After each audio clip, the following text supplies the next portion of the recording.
এবছর কলকাতা আন্তর্জাতিক চলচ্চিত্র উৎসবে থালি গার্ল হতে চলেছেন মিমি চক্রবর্তী। প্রথমে শোনা গিয়েছিল এবছর চলচ্চিত্র উৎসবে থালি গার্ল হতে চলেছেন নুসরাত জাহান, কিন্তু সম্প্রতি খবর এসেছে নুসরাত নন, মিমি হবেন থালি গার্ল। মিমি জানিয়েছেন এমন একটি কাজের দায়িত্ব পেয়ে তিনি সম্মানিত বোধ করছেন।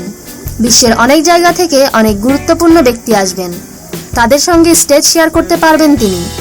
এই ভেবেই তিনি গর্বিত অনুভব করছেন। অনুষ্ঠানে কি পরবেন মিমি? ফিউশন লেহেঙ্গা। প্রথমে শাড়ি পরবেন বলেই ঠিক করেছিলেন, কিন্তু পরে তিনি মত পাল্টান। তিনি চান তাকে যেন সবার থেকে আলাদা লাগে, তাই এই সিদ্ধান্ত বদল। 11 নভেম্বর থেকে শুরু হয়ে এবছর কলকাতা আন্তর্জাতিক চলচ্চিত্র উৎসব চলবে 18 নভেম্বর পর্যন্ত। 11 তারিখ বিকেল 5টায় নেতাজি ইন্ডোর স্টেডিয়ামে অনুষ্ঠানের উদ্বোধন শুরু হবে। সেই উপলক্ষে বিগত 4 বছরের মতো এবারও বিশেষ অতিথি হিসেবে উপস্থিত থাকছেন অমিতাভ বচ্চন এবং জয়া বচ্চন।